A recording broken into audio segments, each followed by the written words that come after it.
And you're live. Good morning, welcome to the Government Operations Committee, December 15th meeting. At 12, welcome everybody and Merry Christmas, Happy Holidays. And if I won't see y'all, hopefully, Happy New Year as well. Let's do tomorrow. Oh yeah, see y'all tomorrow. I'm already clocked out. Okay, we have just a few items to discuss, but can I get approval for the October 15th meeting minutes? So cool. Second. All in favor? Aye. Okay, the October 15 meeting minutes are approved. Okay, at our December 2nd, voting session, there was a little hiccup and misunderstanding on the BAC manual when it came to tags. So tags, they do take up a lot of staff time and most of the work has been done. But are there any discussion on separating the tabs or leaving one out or keeping them all together? One thing, based on the input from our colleagues, last voting meeting, I believe most people want to keep them separated out. But I told you before, Commissioner Link walked in, I agree with that. I think we need to keep them separate.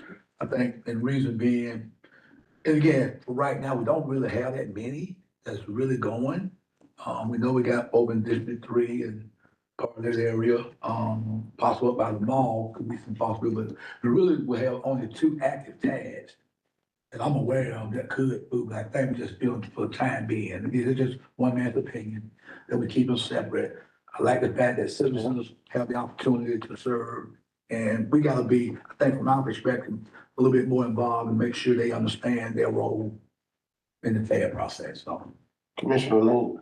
Yeah, I mean, I agree, some of the tabs are a little more complex than others. And it's important to have citizen input because the way that money is spent could have direct impacts on folks who live near there or in the TAD even. Okay, I don't think it's necessary that some of these TADs meet very regularly. Like, I feel like they just might need to meet on an as needed basis when it comes time to make some decisions on how that TAD money gets invested. and to staff, Commissioner, Attorney Drake had mentioned something, about a future discussion or debate or vote. Do y'all remember that? I tell you, I think Yeah. if you had consolidated tabs, you probably would have had to go back and change your tab Okay, plans to reflect Okay, so we. that there was not a unique committee, but rather a group committee. So if you maintain the mayor and commission's action to not consolidate tabs, then we wouldn't have to revisit that. okay. All right, so we will vote for option 1, I'll make a motion to move and our January meeting to just approve tabs. I think it's option 1 where they stay separate. motion. Sure. I'll second. All right, all in favor? Aye. All right, that's done. And Chair, if before we leave that, We'll- as we know, the policy manual itself had been held up a few times, held over to future meetings. And part of that was because the new clerk was joining us. And y'all had asked that she be given an opportunity to speak and share some insights on the proposed changes. And I believe y'all moved it through mayor and commission approval, but it still may be helpful for you all to hear some of her Okay. insights. She smiled at me and I tried to. I guess y'all ignored me. I tried to say, hey, I don't know. I said, clerk commission had put something, I think we need to help her, but I think that totally got ignored, so. Thank you for ignoring me. I met with Assistant Manager Saunders and Jeff Montgomery and the auditor. And we just discussed a few things, some things that's changed since I've been in the Clerk of Commission's office. And looking at the manual, some things I sort of disagree with, but after some conversation, I sort of understood it, like the reappointments. But then today, I was talking with Assistant Manager Saunders. Each BAC has different expiration dates. So you all wanted the 3-member committee to recommend reappointment or deny. And when the reappointment comes up, how are we going to do it when one BAC may expire in March, the next one may expire in June, and then the next one may expire in August? So how often are that 3-committee panel going to be meeting on the reappointments? Because we advertise the March, June, August, all of that in one interview section. So how is that gonna work out? Was my question.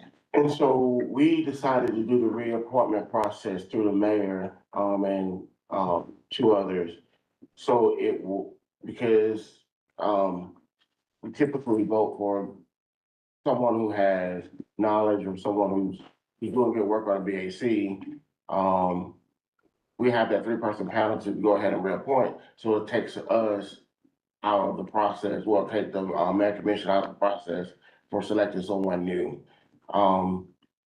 We envision that to hopefully happen seamlessly not behind closed doors, but, seamlessly before the BAC, advertisement goes out. Okay, for instance, if that person, the committee reappoints that person in March, Mhm. but that person quits in May. So, So then at that point, it will go to the full mayor commission. Right. Well, well, what if we've already did the interviews? Then it would hold over, I would think. Until the next- next one, okay. So if the regular cycle is March, June, and August, if the committee was meeting in February, May, and July, they should be basically right ahead of that announcement Okay, for vacancies. so the committees are gonna automatically meet certain times of the year? yeah, I don't know who the committee is. It's mayor, mayor pro tem, and 1 commissioner appointed. Okay. there. Okay, Okay, okay. I talked with the mayor then about that. okay. Let me ask you this though about, and I just thought about what, so the Commissioner, Howard just mentioned. So with those different, has there ever been any thought, again, just a thought, I'm not trying to move anything, because they are staggered. Have we ever been in a thought process about being on the same like timeline, or we can't, because of how they set up is sort of ended there? So that's the next iteration of the BAC process, that we would definitely clerk, your opinions on. So Commissioner Lincoln mentioned like automating the process, like doing it electronically, but, we have 4 interviews a year, I believe, 3 or 4. 3 or 4. Mhm. Have you thought about maybe, is it possible to have maybe like 2 a year, like 1 in the spring and 1 in the fall? If we like extend somebody's, I don't know how that works, but it just seemed like they just pop up and then we're selecting a date and. Yeah. So, yeah, I mean, I think where we were going with that is finding some kind of, more electronic way of these folks to apply and then get our input on who we want, to give it a little more automation, so it's not as much work on you, and it's, because I know the clerk is tallying our input on, whittling down the interviewees and stuff like that. It's a lot. It's a lot, but the application is online, Yeah. so it's already electronic. So yeah. what part were you? But I'm wondering if there's a way to allow it to be more processed electronically. I mean, this might be a question for IT. I don't know if there's some software out there that at least would allow, so it's more, or maybe a portal. Yeah. Something more like a portal that we can access, so you're not constantly, sending out the. Making copies. Okay, a portal for the commission. Yeah. Okay, well, I can. Yeah, if there was like more of a portal style application process that we can just log into, see all the applications, put in our vote for which ones we'd like to interview, and it kind of automatically will Right. tally it. That part of the process is in communication, so I can reach out to him and talk with him about it. I mean, there's no doubt gonna be some cost to something like that, but I just feel like it would be a lot easier instead of us digging through our emails. Right, and exactly. You're constantly fielding our emails. Setting up a SharePoint drive for each reappointment, and then you could have applications into the respective, Well, we like to BACs. get our interviews for the clerk of commission, we had all Yeah. set up for us. Yeah. Yeah, that's a good idea. So we have SharePoint, that Mhm. program? We already have it. Two other things under the reappointment umbrella that came up in our discussion. The auditor asked if y'all had any desire to recommend term limits on your BACs. So some, like planning commission, do have term limits. You can serve no more than 2 consecutive full terms. Then you have to take a year off and you can reapply. Others, I think, have some nature that leaves it indefinite. Mhm. So some of the BACs are hard to find people to apply, hard to fill, so, if someone's willing to sacrifice their time for it, I say, let's not put them in. What are y'all thoughts? I mean, I kind of agree with some of them. They really demand a certain level of expertise. And we did put a clause in there that says they can automatically reapply. Incumbents can automatically reapply and automatically get reappointed once. That's right. Then they have to go through the full application Mhm. process. So I kind of feel like it's incumbent upon us to decide, do we want to give somebody else a shot, to weigh the other candidates to see if this incumbent, would be most helpful on a further term. So I'm kind of thinking, I mean, since we have that one automatic reappointment, I kind of feel like it should be incumbent upon this body to decide. And to Commissioner Dale, so how do we think we can engage our community, to different boards and commissioners on, how do we get them? I beg people. Well, I do too, but I'm just saying. I mean, yeah. Is our process slow? I think with, Christine being here now, maybe, I don't know, I mean, I think, advertising standpoint, how do we? I mean, I definitely post stuff on neighborhood listservs that I have access to, or, social media pages. But yeah, I mean, if there's a certain segment of the community that we feel is underrepresented on these boards, I think it is incumbent on us to, if we have connections in those communities, to reach out individually and specifically. But it's also important that we have people on these boards that are qualified, That's that true. understand policy and procedure and will show up to the meeting. And, I do think the timeframe, there's no, not to, just the process, it feels like we, in our data schedule, everything seems to be jumbled together, and then we get like an email, oh yeah, BSC's coming up in 2 weeks. If we can spread that out a little bit. Have you ever gotten a 2 weeks notice for BAC? It feels that way. We get notices. I mean, I feel like, it's a lot, it's overwhelming, and we're like, I mean, I remember getting the notice, oh, that's 3 or 4 weeks away, I'll get to that tomorrow, and then next thing you know, it's, oh my God, 2 days before the deadline, better get the word out. But, I definitely will be working on that. all righty, that'd be the next step of the BAC process, so. So term limits, we leave it with the planning commission and others that are already established, Yeah. but. One other comment, under reappointment, right now it reads, if the BAC recommends reappointment of a member, it's shared with the staff liaison, goes to the clerk of commission, and then kind of follows this expedited process. There's some commentary that having the BAC itself make a recommendation for reappointment could be a bit awkward.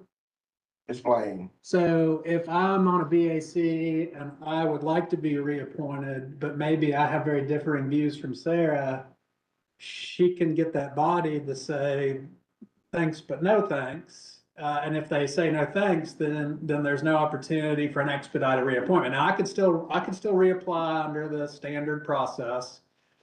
But then if I am appointed back to that board, there's some obvious tension between Sarah and I. So that really comes most into play in BACs that have very diverse views on the subject they're dealing on, or even at times just some interpersonal history. So if the alternative to that, if you didn't want to have a BAC recommendation, you could just say that a member seeking reappointment would notify their staff liaison. You would remove that endorsement by the board itself.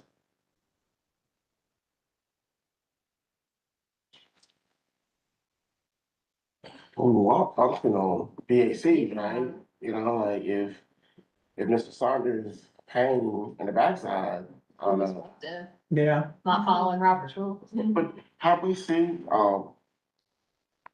that in BAC I or mean, noticed? I think there was some of that going on in Peace Corps, maybe at one point or another, and I understand.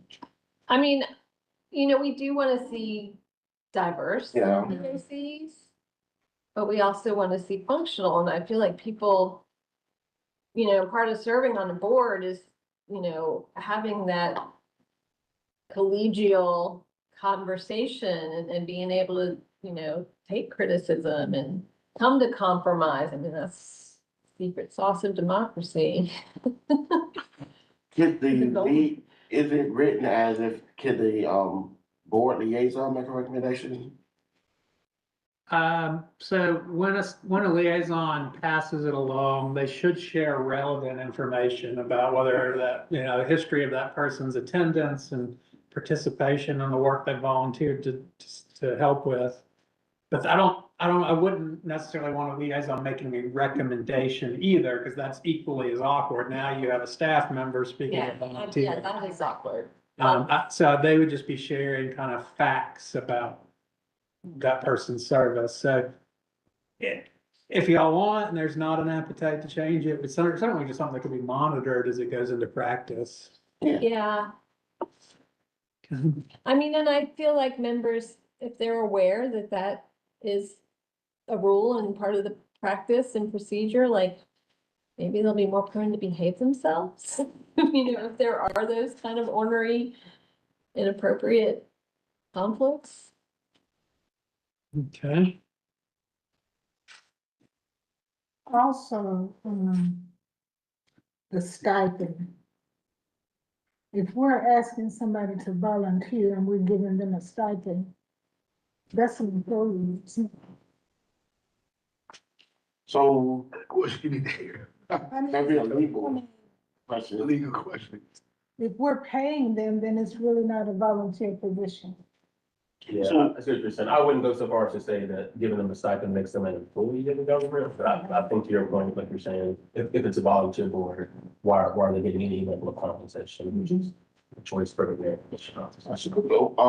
We decided to pay individuals for their participation because Peace Corps was getting paid, and Planning Commission was getting paid, so we're like, just pay everybody. Plus, we figured if we paid people, and give them a stipend, that people participate more. Yeah, and at least give them, money to pay a babysitter and maybe Incentives. pick up dinner on the way home, if they've got mouths to feed at home.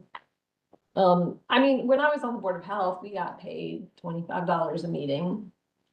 It's not much, but I can see, it would be enough to pay a babysitter. Incentivize that drive across town. Mm-hmm. So more or less an equity incentive for people to participate. Yeah, because there are boards that are automatically paid. Okay.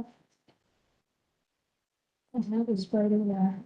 Oh, also, because we have so many BACs and the liaisons in the new manual gonna have new duties, have you considered to have a position that works on nothing but BACs?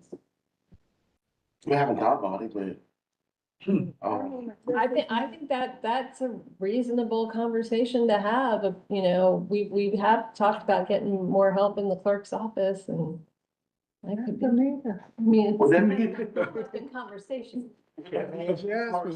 I mean, that's a That would be- conversation. Will be, because the liaison it's a lot that we're asking them to do. I mean, I feel like that's a conversation we need to have at budget time, Yeah. talk about, you know. I mean, we definitely talked about some tech assistance in the clerk's office, Yes. so that might be a duty to fall under that. So especially- that'll be 2 positions then. Okay. So at budget time, can you bring that up when the mayor? Yes. Well, she'll submit a budget. Submit a budget. Yeah, submit a budget, ask For for that. She'll submit a budget. I mean, even if it were a part-time position, considering this only come up a couple times a year, it definitely, I think, would be helpful. And that position could possibly alleviate some of the staff responsibilities as well. Maybe. All right, any other BAC discussion? So at the last mayor and commission meeting, the body approved the manual with changes. Which Mhm. included, of course, the retention of the 6 TADs, and Commissioner Johnson wanted just to retain the appendix that articulates the tier 2 BACs. There's some minor kind of Scrivener's errors that exist in the document, a typo here, or a clarification, whether it says member or liaison there. So what we anticipate would happen next is we'll make final edits, and then we'll share that, likely to be in kind of Bob's Friday update of, here's the manual. And at that point, we also would put it on the website. Okay, perfect. Okay. Good. All right. Thank you, Christine. Beautiful. Yes. Please feel free to update us on anything else that pops up in your mind. And, we're moving on to the fund ever and leasing policy. Yeah, we did talk. So we all got in, so I ain't gonna say nothing about So we have James and Angel here to take us on a deeper dive. Thank you, sir. Last time they took you through a whole variety of criteria that could be used in the definition and of a substantial public benefit. Got some feedback on how that might be streamlined and other things that y'all are interested in looking into. So that's what they're gonna walk through today. First of all, thank you guys for giving us the time to review these nonprofit leasing programs. So this presentation reflects the updates following the October 20th GLC meeting. We have incorporated commissioner feedback as well as staff feedback. And we've refined our list of criteria to enhance between the tenants and ACC Gov. Moving towards an effective and standardized leasing criteria. So first, just a brief history or recap of previous meetings as we continue to focus on the nonprofit leasing framework. To address the ask of the committee has continued to emphasize the need for objective, standardized criteria so that leases are evaluated consistently and transparently. We continue to have the discussion around governance and financial accountability, including revenue diversification, appropriate reliance on county funds, and during our last discussion, that nonprofit made sure that nonprofit leases represent both facility subsidies and public investment, so that lease spaces should align with demonstrated community impact and measured outcomes. Now, to address these concerns, we went back to the drawing board and updated our evaluation questions to address the previous concerns. So we started with our legal compliance questions. We moved towards a more straightforward yes, no approach where we could. And then we've got some verification. So here, we went with, does the organization maintain 501c3 status? Yes or no? Does the organization have a functioning board of directors that meets regularly and maintains minutes? And does that board have active bylaws that are currently being used? And just for a reminder, the handout I gave has these kind of 14 criteria. Anything that James has got in bold, I think is definitely an area where we're seeking feedback from you all on those numbers or ratios. As it relates to, the community benefits, we stuck with our straightforward approach. Do you offer at least 3 unique services at no cost? As Andrew just stated, the things in bold, we want you guys' feedback on. You think that's enough? Too many, not enough? Is Town and Gown offer anything free? They do. Sometimes Yeah. they will like let someone use the facility for a meeting or something for free. So I know they do have something. They've occasionally had free performances. and Yeah, I stuff. think one of their, like, kind of their, not opening night, but almost like dry runs. So, no, after tutorial is free. But like, what would the cottage be doing for free? So if you think about it, they do counseling Okay. for individuals who are domestic and sexual assault survivors.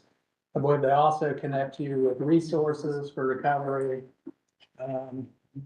Now, that's part of the question of why at least 3. It could be that you want to say 3 or a ratio. We struggled with this because some nonprofits have a whole variety of services. If you think about, let's say, EADC right now, they do housing, they do economic development and workforce training. So they probably have, based on my familiarity, a solid 6 or 7 unique programs that they offer. Meanwhile, somebody like Town and Gown is somewhat of a, well, not one, a more defined scope.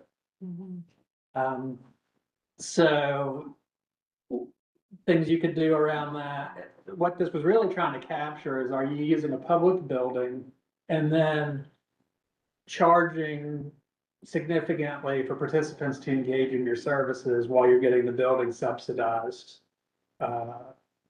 And so you could go with a lower overall number of unique services at no cost, or you could say some number or a ratio, 30% or 50% or whatever. So how would staff evaluate? They will get an annual report and say, okay, this was free. Or do y'all go out there and check, make sure they offer free stuff? So it would, like I said, an annual report that we would want from them. Okay. And then you got, like I said, you guys would set, the number that you want there. The other thing, it could be a program document, so where people sign up for the services, something that shows that it would be no charge being applied. And then the last avenue we left open would be an affidavit. So if they don't have that, but they could say, we're going on record with an official statement that these are the services we offer. That's our least preferred option, but we would leave that door open. So with scholarships, how would we qualify scholarships in there? So say, something like Town and Gown has theater classes and offer a certain number of scholarships to lower income kids. Now, if that scholarship covered the entire program, then we would count that as a service that they provided at no cost. As opposed to. So maybe we could add programs including scholarships, or just, assure that we consider scholarships in that determination. Sure, we could include that in that list of kind of documentation that we're looking for. Are y'all comfortable with 3? Could be 1, be 20. It could be A percentage. Yeah. this, ran out there, our percentage. We wanted to leave that kind of in your court. Yeah, I mean, it's hard to determine because there's such a variety of Right. missions out there. We do want these programs to do offer Yeah, something free for the community, so the people in the community can benefit from it if they can't afford the services. I like 3. I mean, let's go with it and see what happens. Let me ask a quick question. We talked about one particular, nonprofit. How long have they been paying? How long have they been paying? Do we know how many years? So they'd be going on year 3, Yeah, 2.5. yeah. This is, So it was, yeah, I guess where I'm going, this story, I guess right before I got on the commission. right. Mhm. So what determined that, well, y'all told me, okay, I understand, based on their charging and stuff, that was the Well, information. Oh. But more importantly, there was a public RFP that was akin to like a procurement action, if you will. And at the time that that went out, I mean, there is an adopted policy by the commission. It's the Frankenstein policy, as I call it.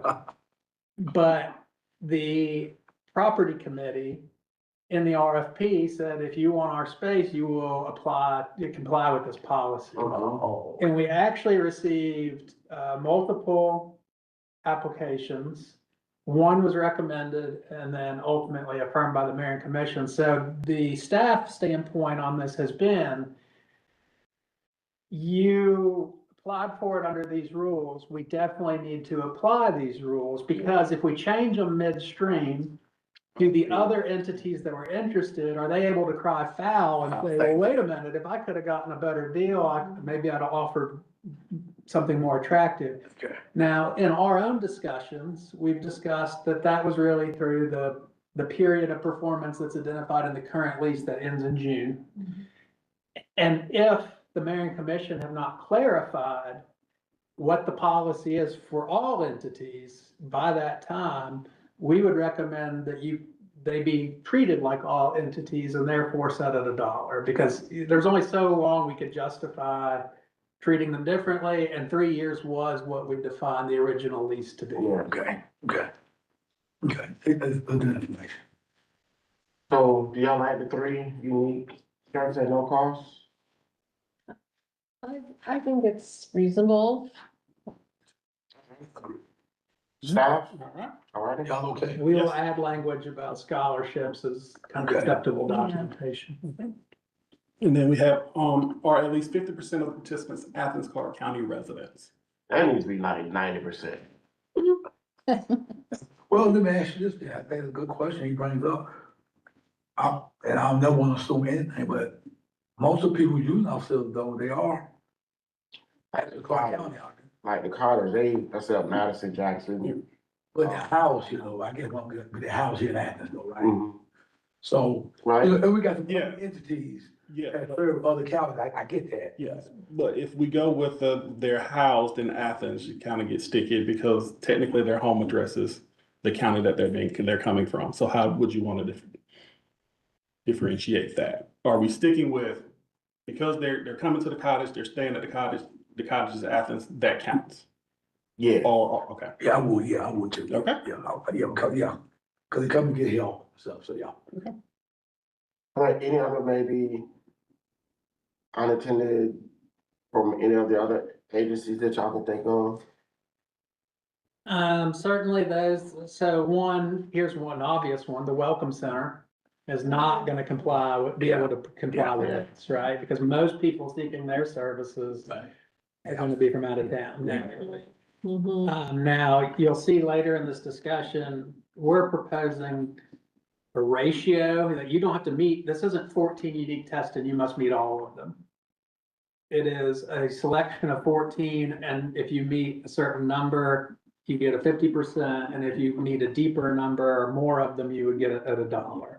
Because then we could say, here's the evidence of a substantial public benefit. But it is just worth noting that each of these organizations has its unique flavors, and sometimes those flavors don't align perfectly with these categories. I mean, I would argue probably Town and Gown, or not Town and Gown, I'm sorry, Taylor Grady would be similar because they have so many kind of wedding-esque events. It wouldn't be uncommon to have a lot of out-of-town participation.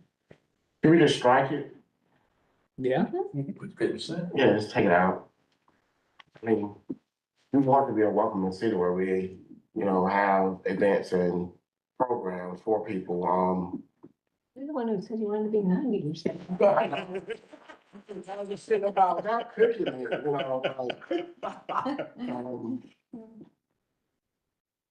what do y'all think? I mean, I'm ambivalent kind of.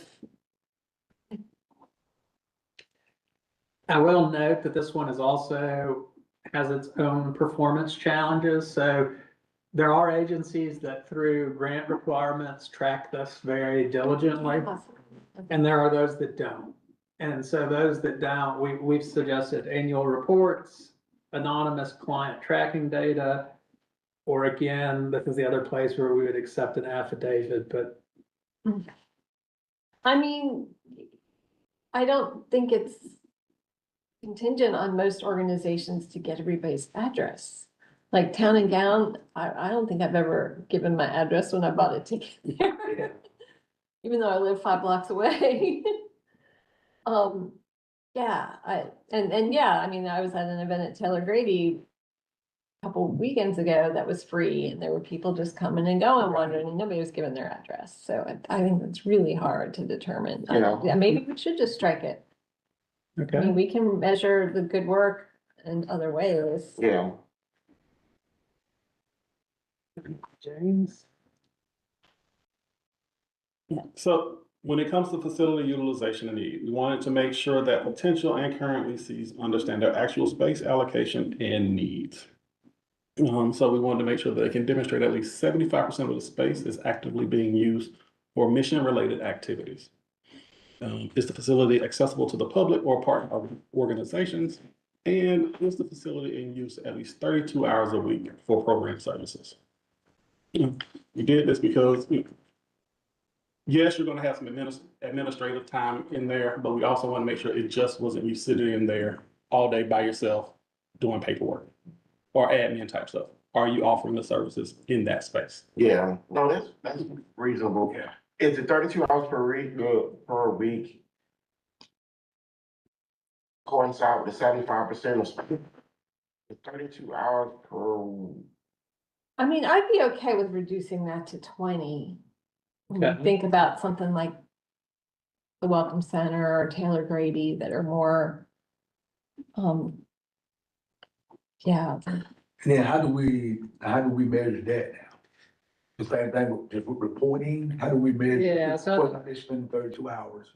Ideally, what we would look for is for them to have published hours, like on something like a Google listing. You know, usually even on this building, I tell you open and closed and when the building's accessible. The thought here is that if there's a defined public benefit, the public should know when they can go Yeah. to those spaces for service, even if it's just meeting a staff member and learning more about what's happening with their home rehab program or their cultural arts or whatever.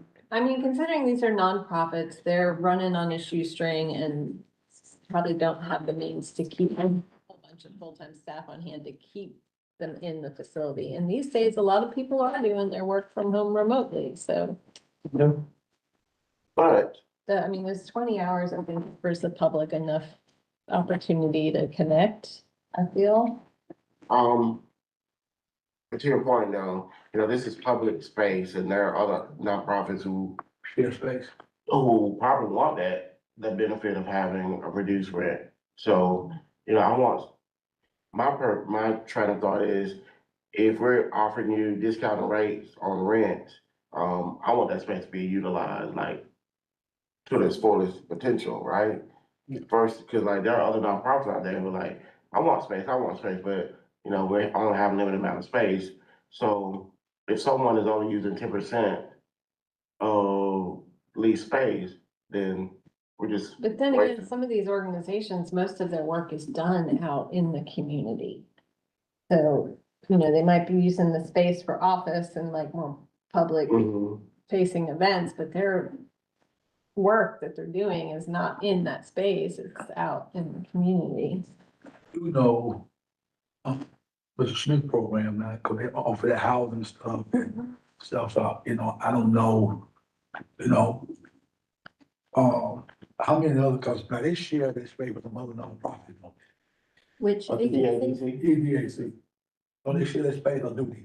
They don't? Okay, I thought it was another nonprofit. So there's 3 entities in that linear building, Okay. but there's technically 3 suites. Oh, okay, so, They okay, have separate leases. so he don't control, okay. So one thing that might work to get a little bit to what y'all are talking about, item number 2 talks about facility being accessible for the public. And so what we proposed is that could be an MOU with another organization that says, hey, this lease is under our name, but you have the rights to use it on Saturday. It could also just be that they give us their guidelines for public use, so that if James wants to go in there and rent out their public meeting room, under what rules are they renting the public meeting room? So it could be that if you want to retain hours per week, but are want flexibility, you could say that it's a 32 hours a week between the agency and any partners with formal MOUs, and that would incentivize them to make the space available if it's not. Now, when you say rent out, Andrew, so would they be actually in, are you? We get both. Okay, Yeah, we definitely have, two agencies that do a good bit of rentals for, financial gain. And we will discuss that a little bit later as a separate topic. But we have others that, you can call them up and say, hey, can I come use your space for the afternoon? And they're a little more flexible, if you will. okay. So I would say this, depending on where y'all take the conversation on facility rentals later, my influence number 2 is that public use, a set of rules excluding rentals that are actual dollars exchanged, or is it just anything? I'm gonna say, this is a side note, I'm sorry. That background is very, like, it's probably me off, cause I wanna be there. I selected it because this has been a mountainous process. Oh. Okay. Over the mountain. See the Alps. Yes. You wanna be- At what point do we start eating each other at the? You're not there. So we're gonna potentially come back to number 2. Well, I guess it's number 2. Yes, we'll revisit when you just have some conversation on rentals. Okay, Number 3, do you want to retain it? If so, what hours? And if hours, do you want to include accounting for MOUs on kind of joint use of space? We mentioned it before, we do like Commissioner Nix, possibly recommend about 20 hours, but say if they do MOU with another nonprofit, does that count, that 32 hours? Well, I think that's Space. part of what we're saying y'all could recommend. Yes. Okay. I would say included. Yeah. And then are y'all running to recommend 20 hours, 32, something different?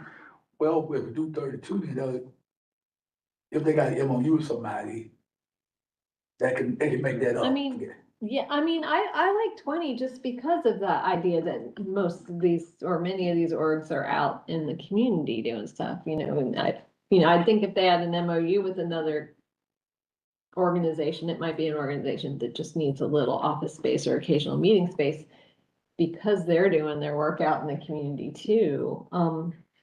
Yeah, I don't think, we want these facilities to be accessible to the public, so members of the public can turn to them and find out what's going on in them. But I also don't want to impede the work of any organization, and feel like they have to keep somebody on staff when they should be out doing their work in the community. So I feel like 20 is a reasonable number of hours for a facility to be open, to take walk-ins off the street and inquiries or whatever. Well, I'm indifferent. On the 32 hours. You did bring up a valid point about, some of these nonprofits, instead of being in the office, they do a lot of work in the community. 20 hours, maybe 5, 10, 15, 5 hours a day. Yeah. If it's a Monday through Friday, 4 hours, Monday. and 4 hours. Well, yeah. Yeah. I'll do 25, but I'd go with 20. I'm not dead set. Yeah. That's- Will you be amenable to 25? I'd be amenable to 25. Okay. And that's 5 hours a day. Especially at the MOU, Yeah. somebody. Okay. Yeah, one of the most important sections in which the committee had questions was financial stability of an organization and their reliance on ACC Gov for funding on that lease space. All right, so to kind of address that, we want to know, does these organizations adopt an annual budget? And can your organization demonstrate that at least 50% of your annual revenue is derived from non-ACC directed funding sources? I know last time we met, Commissioner Davenport, you were like, we don't want to be giving them free space and, and subsidizing them in other areas. We also want to know if they can provide their IRS Form 990 or their 1023. And then does your organization have an annual audit conducted by a CPA? Yeah. So that way we can kind of make sure that we're not just subsidizing somebody that's just camping out in the space for us. So when you think about non-ACC Gov directed funding sources, those can be donations, foundation support, program revenue, state and federal grants. What I think the way we would write this is it would either be whatever ratio y'all decide, 50% or any other number, either an average over the last 3 years or your most recent year, whichever one you want to provide. Because just remembering, nonprofits get a very diverse and ebbing and flowing financial picture, right? So for example, we have nonprofits that would show a huge amount of recent ARPA funds.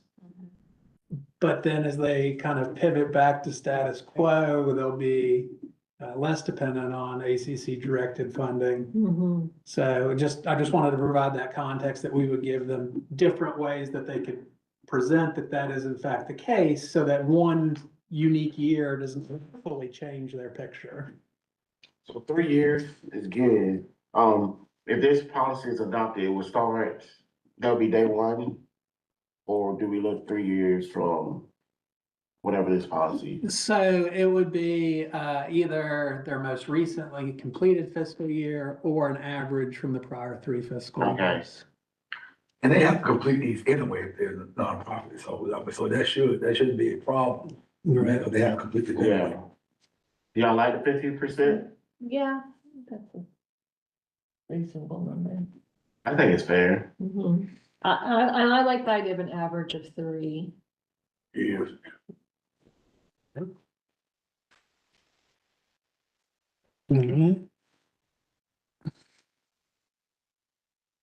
Next slide. You gotta hit it. Oh, it just took a minute. All right. So you'll also notice that we added additional criteria. This information will allow us to paint a fuller picture of the organization while gathering relevant information that does not jeopardize funding for that organization. If they're looking to get funding from, other entities. So for example, do you have program materials that are bilingual or ADA accessible? And do you have an annual report that is shared with the board, the public, or funders? Gathering this information also just kind of, like I said, provides that fuller picture for that organization and gives us a much more detailed account of, the stuff that they're doing. Any comments or concerns on these two? No, those are Okay. good graders. So Okay, go back. So the word or, bilingual or ADA accessible, all of our facility was program material. programs, not the facility itself. So for example, one way of doing ADA accessibility, let's focus on town and gown for a minute, could be that they have a sign language interpreter at one show a month. It could also be that they have like audio sets for people that are hearing impaired. So we would be focusing on Okay, programs, not facilities. but the word or, so why can't it be and? It could, it'll just be a higher barrier. Yeah. Okay, Um, all right. I think it depends kind of on the populations that these organizations serve. Okay, all right, never mind. All right, so based on your discussion today, there's actually 13 proposed criteria, so you may want to revisit this, but we're envisioning a potential here for kind of tiered structure, right? So if you were not meeting a majority of criteria, we would recommend just a flat $6 a square foot that's applied to all the organizations based on the size of their facility. That is consistent with the rates that were applied to organizations that were paying leases back in 2019 before we got on this journey. They were paying usually between $4 and $6 a foot. However, if you're able to demonstrate compliance with a higher number, but not most of these criteria, then we would discount that 50%. And then we're proposing that if you were to have an even higher level, at this point, we have more evidence of your public benefit. At that point, we could propose, $1 a year lease. So I guess the two questions here is, one, do kind of the three tiers make sense to you? And then second, any desire to change those ratios if there's 13 total criteria? Okay. So question on the $6 square foot, Yeah. where did that $6 come from? And the 50% of base of market, what is base rate? 50%. So the base rate would be the $6 a square foot. So whatever okay, so be 50% off of the $6 a square foot. That's right. Okay, so the $6 square foot, what did that $6 come from? It came from an assessment of what we were charging people before. Before 2019. Yeah, when we were charging select groups, they tended to be in this range. I actually have a table I could maybe email that shows what that looks like, but at $6 a foot, your cheapest lease is going to be about $7,000 a year. That's for the smallest. It's the Athens tutorial portion of the Miriam Moore Center.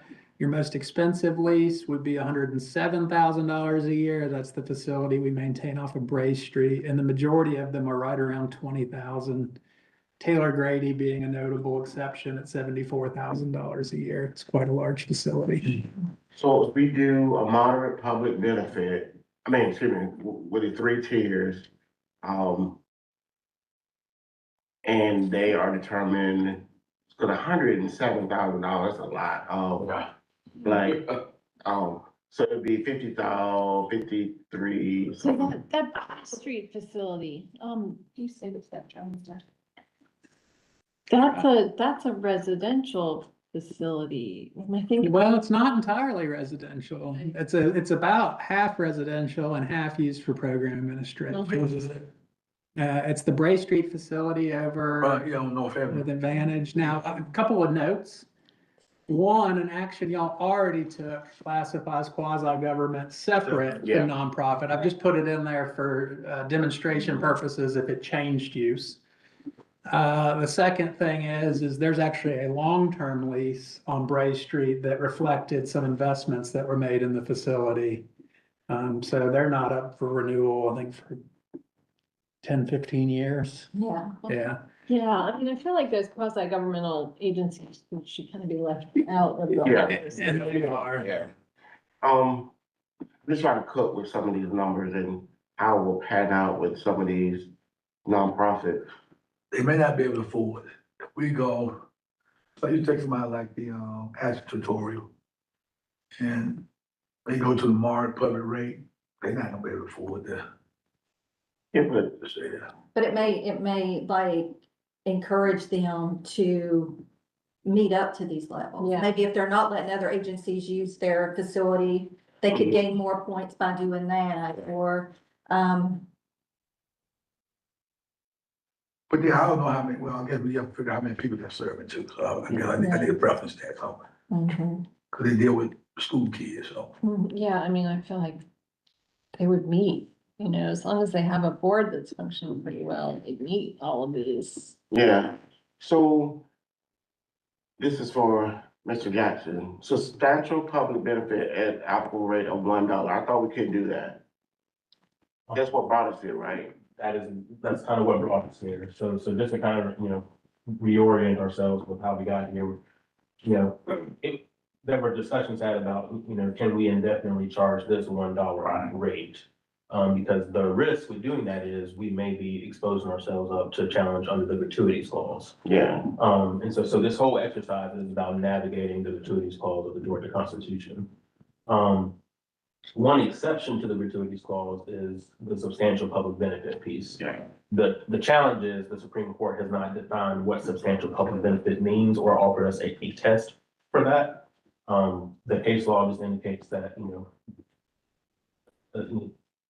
simply because an entity does do good work in the community, that in and of itself is not sufficient to be a substantial public benefit. So these criteria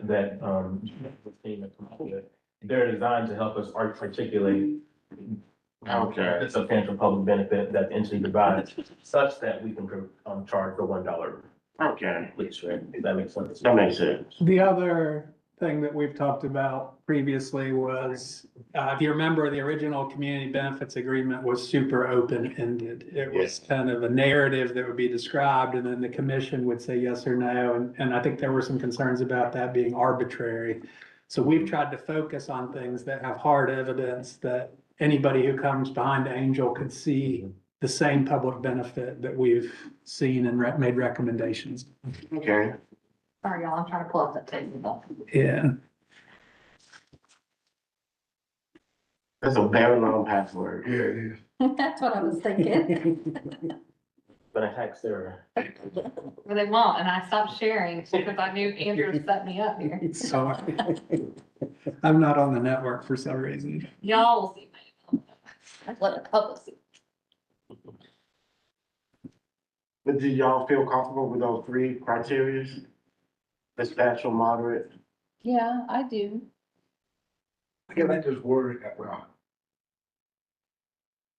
I think that, I just worry. You need to simmer on it a little bit, man. Yeah, I do, because I just sort of worry, when we talked about earlier about the nonprofits and, So with all, able to afford to. with the CBA, I'm feeling more comfortable with the CBA and, asking these nonprofit entities to, have a board and have 3 events a year. And, not all the funding should come from ACC Gov. So, with all the 13 criteria, I feeling somewhat comfortable.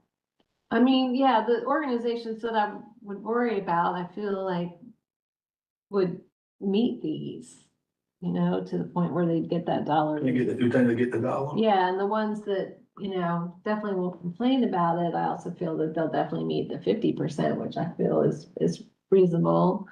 Now, let's take at the health service center. And they serve a lot of folks. So how would they fit? So that's another one that has I believe a 25-year lease because they invested about $1 million into the facility. Okay. Under what's proposed here under this policy, at the end of that 25 years, their base rate would be $55,000 and they would have the ability to step down from there. Reduce rate. That's right. They could go to reduced rate and they could also, if they meet the majority of these tests, could go to $1 because at that point we have solid evidence about that public benefit.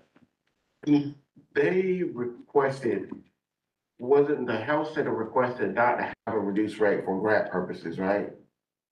One of these entities. No, that was, that was, must have heard, actually it was EDAC some years ago, requested not to, do reduce because they kind of want to be a lot more independent. Yeah. But again, that changed after Mr. Smith.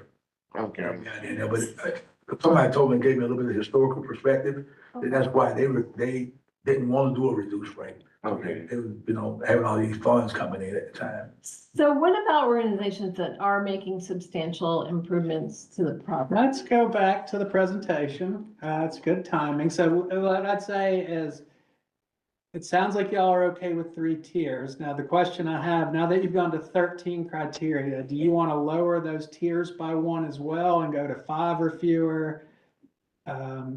6 to 8 and 9 or more, or do you want to leave it at meeting 10 of 13 criteria or 7 of 13 criteria? I'll rely on y'all. I think we'd be fine if we just dropped it down by 1 and accept it. Okay. Okay. Fewer, 6 to 8 and none more. Okay.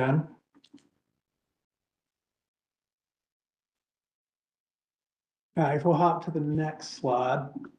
So there's two other less mountainous, I know, sorry, Jim's gonna take us. All right, so during this whole process, our goal was to increase transparency and consistency through standardized scoring, strengthen partnership and mission alignment with nonprofits. And we wanted to make sure that we identified any needs we wanted your guys' feedback when it comes to cost sharing and, things like that, as we look forward. And then this also gives us an opportunity to formalize renewal criteria and periodic evaluations. All right, jump into the next slide is something that's come up here, which is facility investments. So the last time that you all made a recommendation on the policy to the Mayor and Commission, it included this language, which was in addition to the policy. So part of the discussion today should be whether or not you're comfortable sustaining that language. And what I really want to point out here is a couple of things. There are facility investments that actually help the unified government and therefore the community with liabilities. And you see them covered there: roofing, flooring, landscaping, parking and paving, HVAC. We love it when our partners are interested in doing those things because it takes the liability off of our capital budget. There are also facility investments that partners want to make and we support, but they're not of that nature. So an example would be if you wanted to change the curtains, or you wanted to paint the inside, if you wanted to create a new space, but it's not really adaptable for the future. So for example, and I'm just making this up, if Historic Athens wanted to put a stage in their building, it's great, we may support it. We wouldn't say that that's reduced the unified government's expense any. So what had been proposed last time for those that are paying a lease, that if they're making investments that are reducing our cost and they're either done by us or with approved contractors, that their lease would be brought down proportionally to what that investment was. So it's almost like an investment in lieu of rent that would be due. The last bullet point, the maximum amount of recommended lease reduction is proportional to the cost offset for HCC Gov. Yeah, so what we're trying to get at there, and again, thinking of it somewhat legally defensible, if you're gonna do a $4,000 landscaping overhaul, we agree that that's needed, we would have otherwise made it. We would not recommend to the commission that we waive $20,000 in rent. We would recommend that we waive $4,000 in rent. One advantage to this is our nonprofit partners many times have supporting businesses and partnerships in town.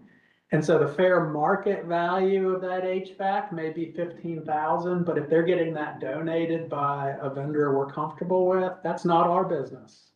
We just say it's worth $15,000 and therefore the rent should be reduced by that amount. So it provides an avenue in which those who would still owe rent could help to offset cost in lieu of making rent and may be able to work some of those partnerships. And it will be approved by central, all this will be vetted through central services. Central services would vet it and it would come back to the commission to be modified, basically an amendment to their lease. Does it have to come back to the Mayor Commission? Like if that central service purview, John, right? Because it's a lease, it does have to be approved by the commission. Let me, so with Taylor Grady falls on that category. And with all the renovations and stuff that's going on, would they fall on I'm just asking. At this point now. Okay. So the investments they've made is they restored a historical kitchen and an outbuilding. Again, programmatic, that's great. We love the interpretive value of that, but that didn't actually decrease the operational cost. They installed a new sign. I think arguably we would have replaced the sign at some point, so we probably could have found some common ground on that. Okay, if I'm at $1 rent. It doesn't matter. You're not gonna do any of this because you're already at $1. What it's serving. It's really, just an extra path for those that are still having rent applied to them. Okay. And it could go multi-year. And so this, part of what we're looking at here, if we look at the agencies that have made investments and gotten, let's say, extended commitments from the commission.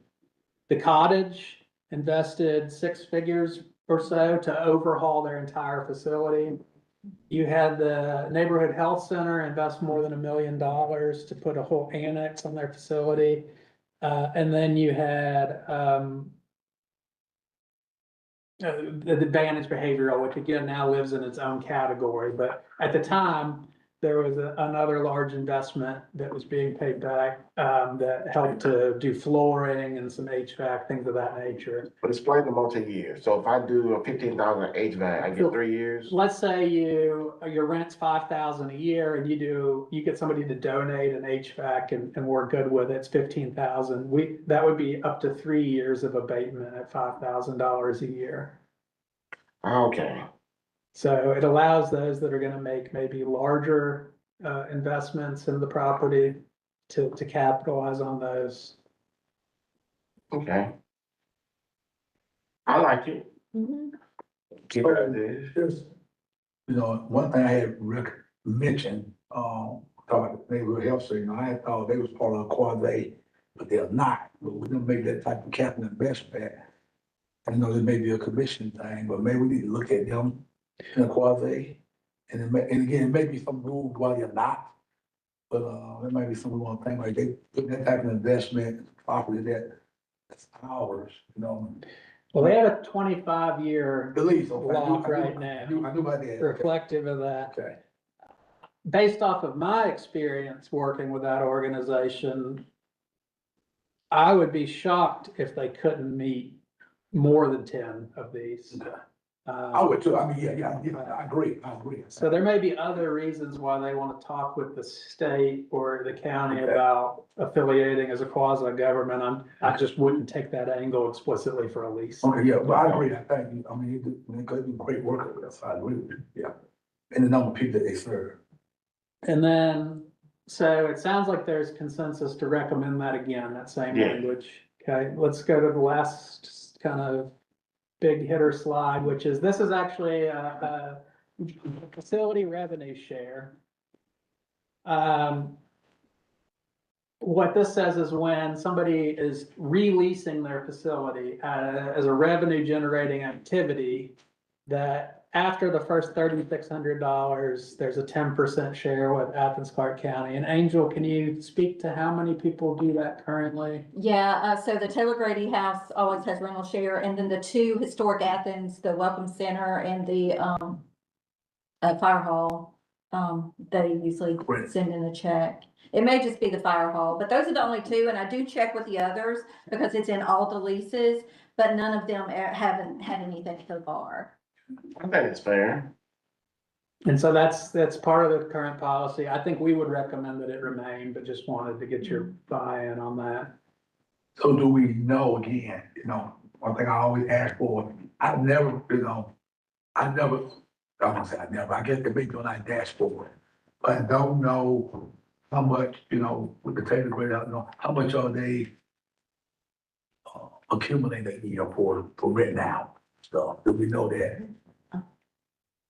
We get receipts, right? You mean how much are they paying or how much of? How much are they- revenue? Oh, okay. How much revenue? Okay, yeah, so in FY 23, they paid us 1,766, 1,000. And FY 24, they paid us 1,549. And in FY 25, they paid 2,748.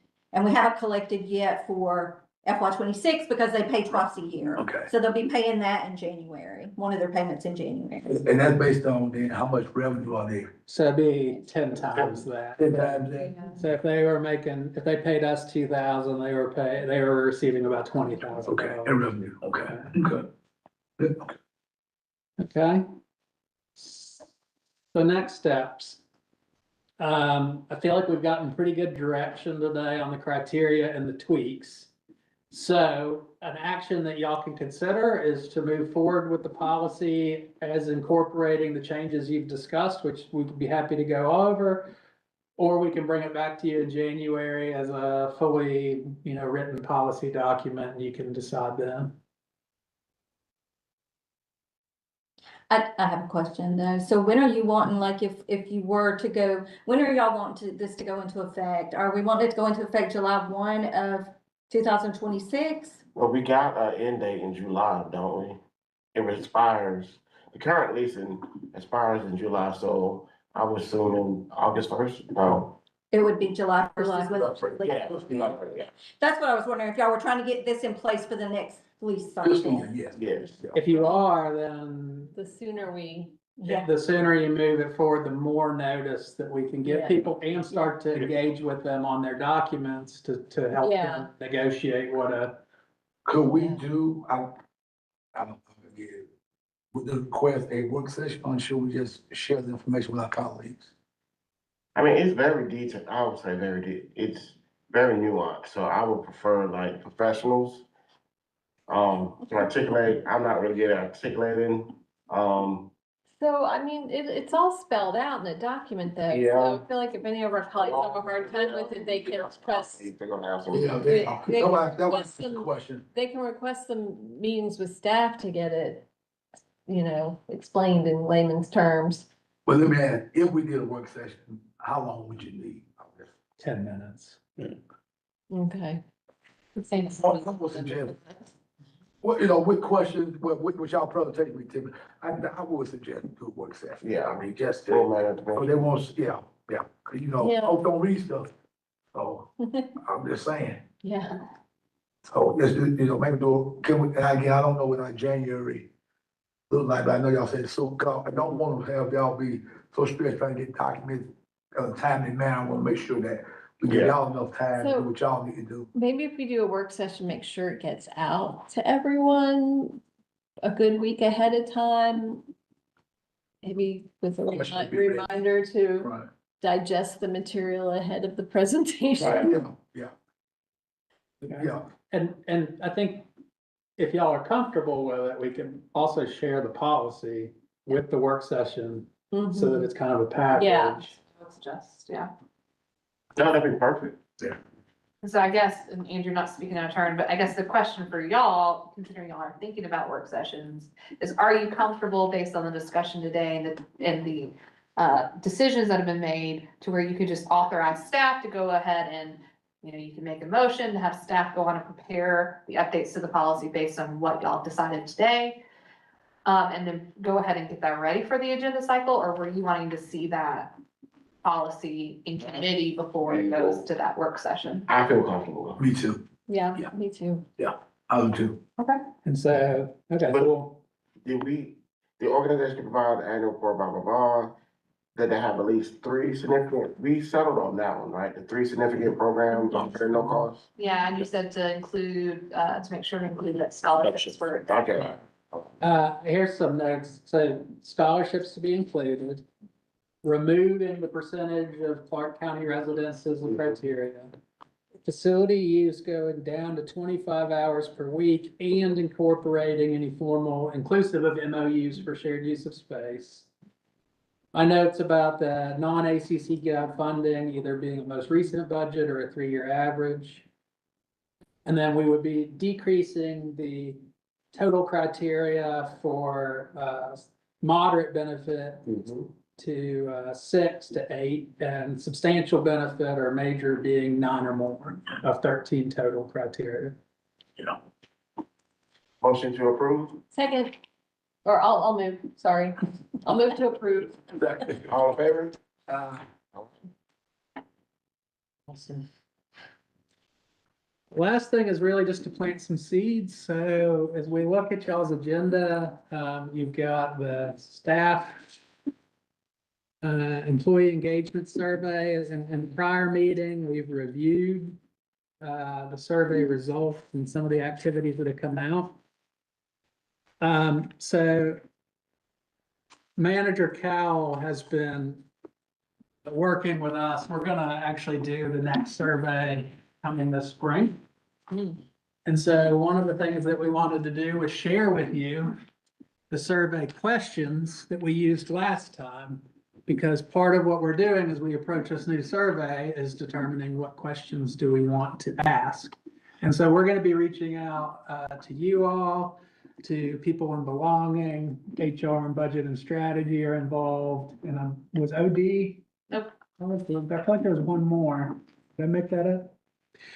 We're gonna be reaching out to core values team, thank you, to these different groups and asking them if there's questions they would like to be considered to be added in. So I will email this to you after this meeting.